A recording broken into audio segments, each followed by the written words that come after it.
So One Piece 685, Luffy rides Momonosuke. Alright, so this particular chapter, it was an okay chapter, not too much going down. It was, again, along the mold of what these recent chapters have been, and it's not even necessarily due to the particular chapter, it's just the way the arc has been structured, and this has been a complaint with a lot of people I've seen recently, and I guess it's understandable. Is basically that, for the most part with this arc, or the later part of it so far, it feels as though a big majority of what they're doing is running down the hallway from the gas, and that's really what's been taking up the pacing of everything, and it just seems like a little bit repetitive. Okay, they're running, they're running, they're running, and I guess in this particular chapter we get like a 20-minute time limit now. It's 20 minutes, and it feels like 5 minutes on Namek.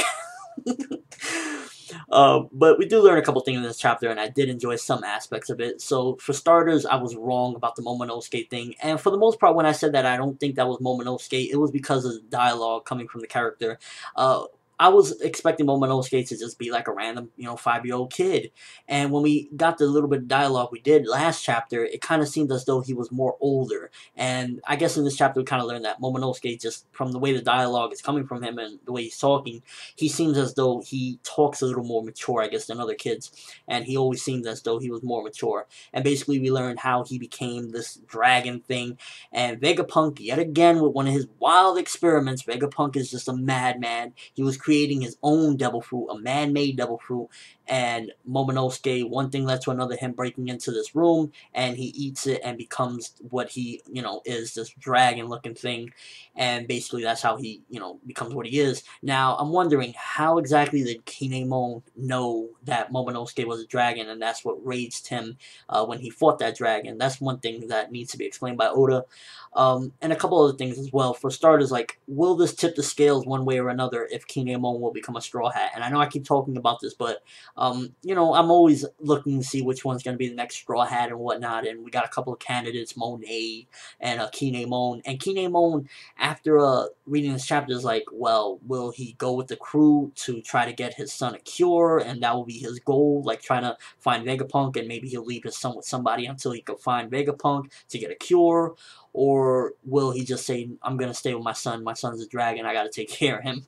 I'm not really sure, but this still kind of throws a little interesting curveball as far as Kinemon's position, and if he will continue the journey with the Straw Hats or whatnot. Maybe it'll be temporary, maybe it'll be permanent. I'm not really sure, but this chapter definitely throws another curveball in there. We also get something very interesting that I was kind of excited to see. I thought at first it was going to be, and it seemed as though it was announced that way, that Mone, because she comes in and swoops in and tries to attack everybody, and it seems as though like a bunch of people were going to fight Mone, but then basically, since she's a Logie, I guess Zoro says, he's going to handle her alone. And that's going to be interesting. Like, Zoro, didn't your mom teach you not to hit girls? But we know about his past, and he takes every fight very serious because of his, one-time childhood friend. So, guy or girl, Zoro's going to take you down if you mess with him and his friends. So I can't wait to see that fight take off. Other than that, not too much really going on with the chapter. It was interesting to see the past of Momonosuke, and how he, like, I don't know exactly what it was. I guess Caesar's face really just gets him angry, gets him flustered, and that's when he just starts flying and taking off with Luffy. So that was kind of interesting. And other than that, not really much else happened in this chapter. It was mostly just like mainly focusing on Momonosuke and learning a little bit more about him, and that he's basically a zone type of devil fruit user, but it was an experimentation that kind of went wrong. It was a failed devil fruit, so he might still have it in him to be able to turn back to his human form. I'm not really sure. It depends really of how messed up the devil fruit was. Did it really permanently turn him?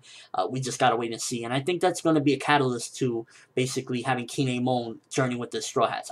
My prediction is that he's going to have to leave Kinemon or bring Kinemon is going to have to leave Momonosuke or bring him along for the journey to try to get a cure for him. So that's really what's going to be my prediction with that. Mone, her chances are looking slim because now she's fighting Zoro. Zoro's going to kick that ass, and I can't wait to see it. And I got pissed off when I saw her attack Robin from behind.